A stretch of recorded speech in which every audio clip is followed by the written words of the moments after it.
Hey guys, I'm Chris. Thank you for tuning in. Today I'm going to be talking about a song that I recently released with Amrita Soon. It's called We'll Share the Same Star. So I'm going to be opening up the project file and talk a bit about some of the production decisions that I made for this song. This song is written in April when we had our MCO. So one day I thought about asking Amrita if she wanna write something together. So yeah, after a few weeks of back and forth, we managed to finish a demo of this song. The demo is actually quite different from the final version. I'll show you guys the first version that I did.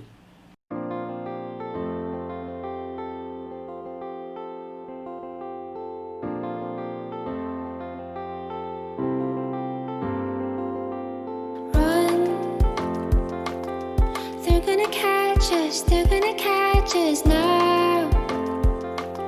You're all that I have, all that I have. Reach for the stars, dance through dark clouds.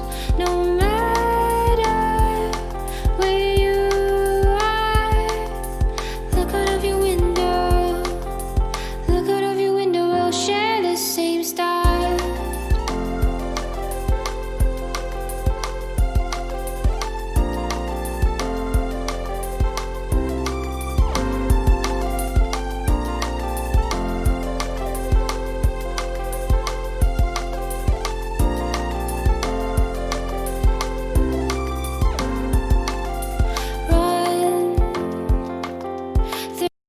So that's the demo version. It's a bit more chill. It has a guitar, which I later removed because I thought it feels kind of weird. Or rather, it was kind of hard to build around that guitar, so I removed it completely and remade the whole track basically. This song is a drum and bass song, so it's the first time I'm trying out DnB. So yeah, without further delay, let's look at the project file. So this is the project file. I think I totaled around 70 tracks. So let's take a look at the verse. Run. They're gonna catch us now. You're all that I have, all that I have. So in the verse I have this plucky kind of chord.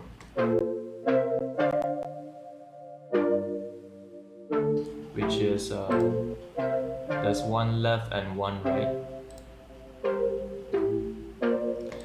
They sound pretty similar, but they are a little bit different, and then I panned it left and right to create this stereo image so it doesn't like fight with the vocals. And then I have this delay just to add more depth and I guess just to fill in some space in between.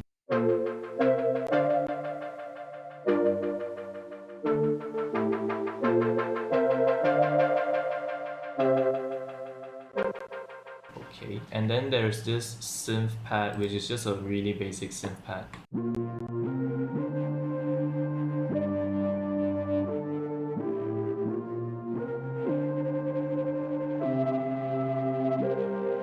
So it's not doing too much, it's just, you know, filling in some spaces. And then there's this granular vocals, which I think is quite a cool effect.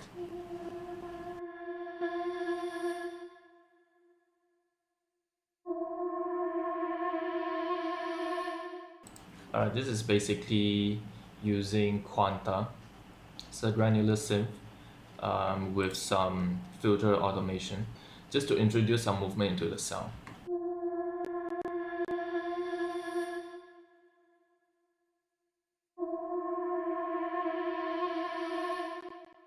Alright, moving on.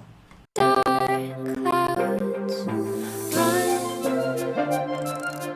They're gonna catch us now. This section for this section I introduced a hi-hat. It's just a hi-hat loop.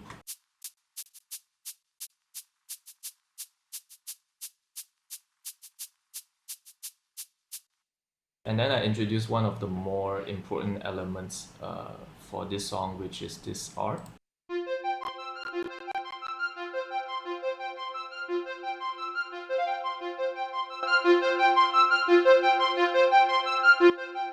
So this R later becomes the main melodic element in the drop. So I introduced it a bit early, and then I had some low pass filter on it just to sort of push it in the background a bit, because I don't want to push it out to the front as the main element yet. They're gonna catch us, they're gonna catch us now. You're all that I have, all that I have. Reach for the stars, dance through dark clouds. No. Yeah, and then here I introduce a bass.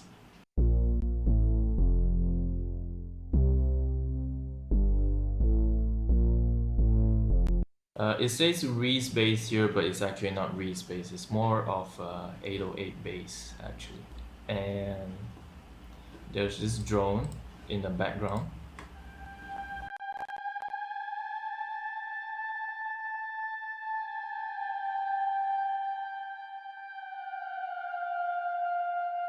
Which kind of reminds me of a guitar actually.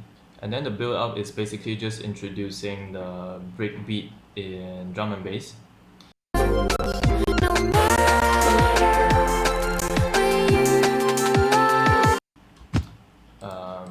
This is the drum section.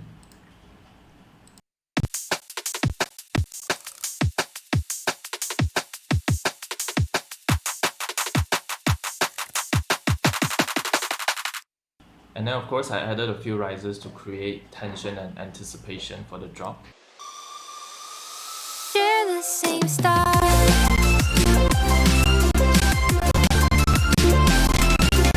Okay, let's talk about the drop. For the drop, the main element is this lead.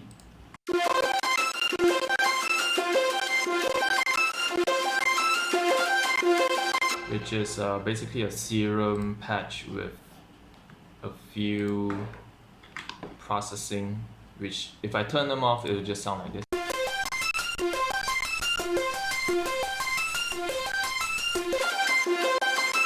So the processing made it a bit more beefy and saturated, and yeah, I added some reverb to the lead to make it sound like it's in a bigger space. I'm just gonna freeze this real quick because my computer is being very annoying. While we're waiting for it to freeze, if you learned something so far, be sure to like and subscribe to this channel. Moving on, we have this chord in the drop.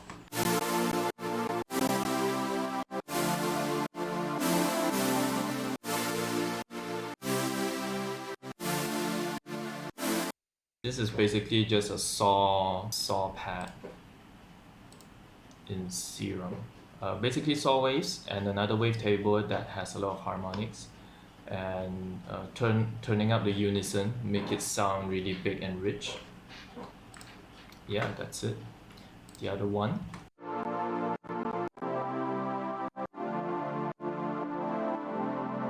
This second one is more of a mid-tone, warm, just to fill in some low end for the chords.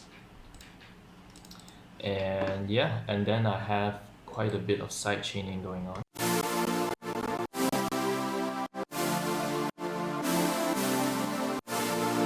So you hear some like ducking in and out. That's because I'm side chaining this to the kick and snare, I believe. So whenever the kick and snare comes in, the compressor will compress the volume of the chords to make room for the kick and snare to come out and be more punchy in the track. Moving on to the bass.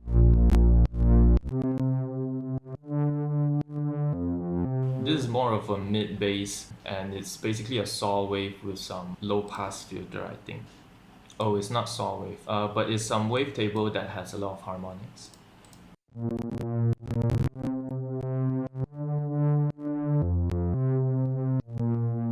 And then this low pass filter tames the higher frequencies. If it's not on, then it will sound quite harsh.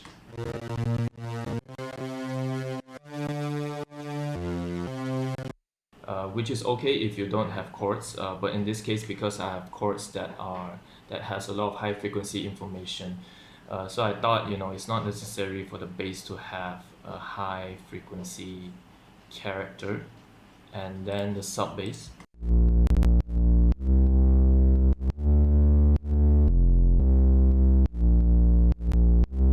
So this is a sub bass with a lot of distortion. The basses are sidechained to the kick and snare.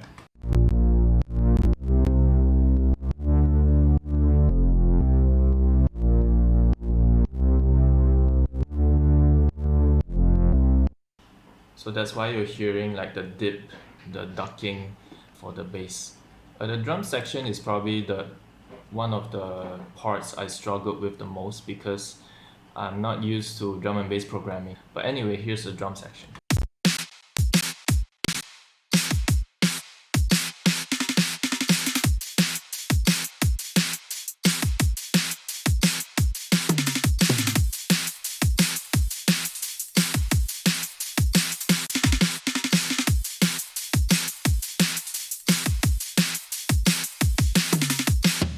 Yeah, so if you listen to a lot of drum and bass songs, you notice that their drum patterns are mostly similar with some changes here and there.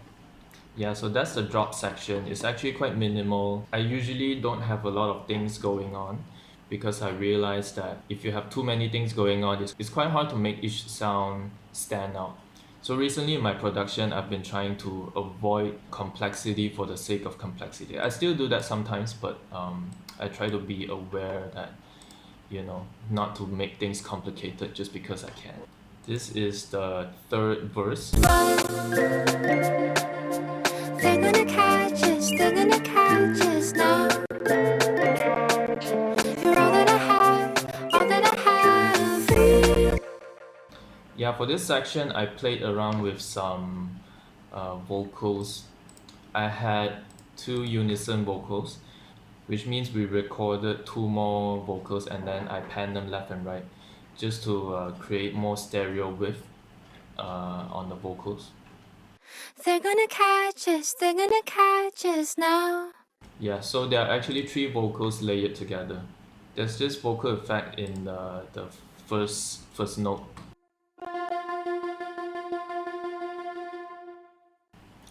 It's basically just a vocal sample with a really long reverb. Run. Yeah, so originally it's just a vocal sample. I added some distortion, some EQ, and a reverb that is really long. And then using an auto pan, I introduced some sort of rhythmic gating effect on the vocal. Yeah, this is just to fill in some space in between.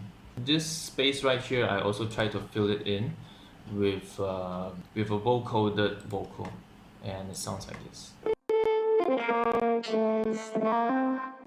Yeah, it's basically the lyrics, I chopped it up and I introduced a vocoder. A vocoder is basically a processing effect that allows you to change the vocal into another timbre and another note. Without the processing, it sounds like this. They're gonna catch us now. Yeah, so I just chop it up, added a compressor, the vocoder.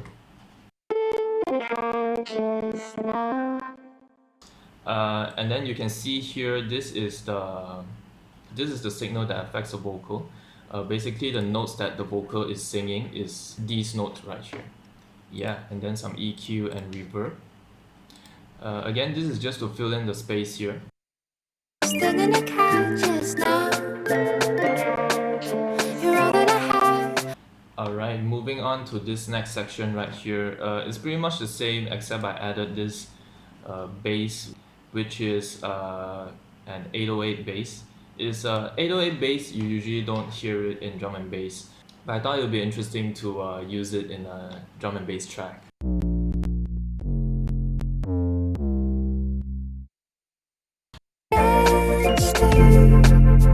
Dark clouds, no matter where you are. Oh, also in the build up, I have this chord with an LFO on it.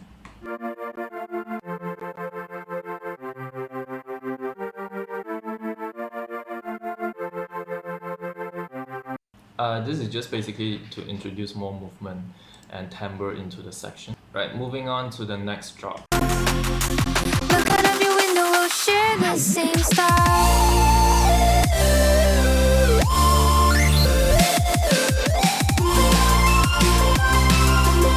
I switched it up a little bit in this drop because usually you don't want to copy paste two drops exactly the same. Yeah, moving on to the drop.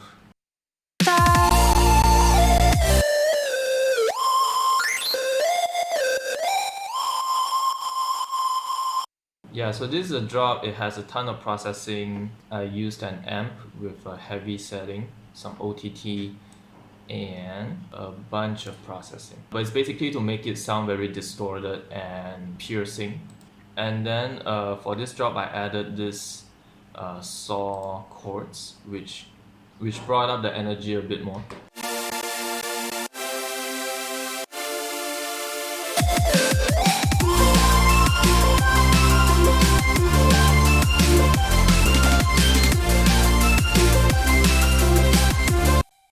The bridge pretty much the same, except there's this weird little melody.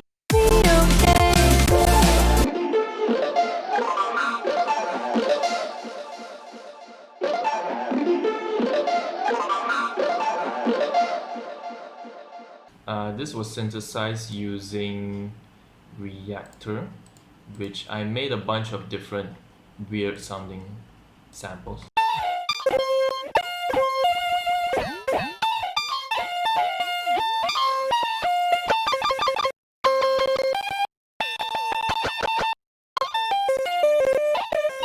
Yeah, so these are all the samples that I made that I didn't use. But it's basically the whole process was I was just experimenting, playing around, and synthesizing different weird sounds. And I ended up choosing this one.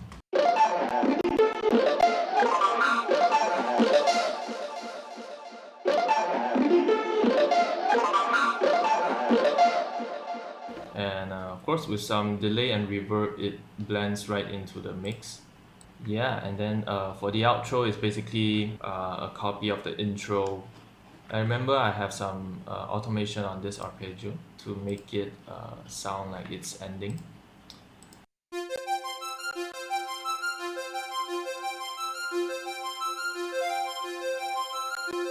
Yeah, so this is basically extending the decay time to make the notes drag out a bit longer.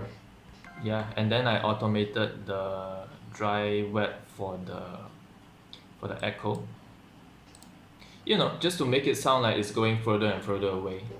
Yeah, I think automations are a great way to spice up your production. If you feel like your songs are very loopy, very repetitive, I would definitely recommend trying to automate anything really, anything in your tracks, just to introduce some change over time so that it doesn't sound like it's keep on repeating. Alright, that's all for this project file. Thank you for watching. I didn't go into details on some things because I didn't want this video to be super long and bore you with, you know, things that makes no sense to most people. If you have any questions, feel free to leave a comment. I'll try to answer them. Follow me on my social media. I'm usually active on Instagram. Recently I started to post some tutorials on TikTok. You can follow me on that. And be sure to like this video and subscribe to this channel. And I'll see you guys next time.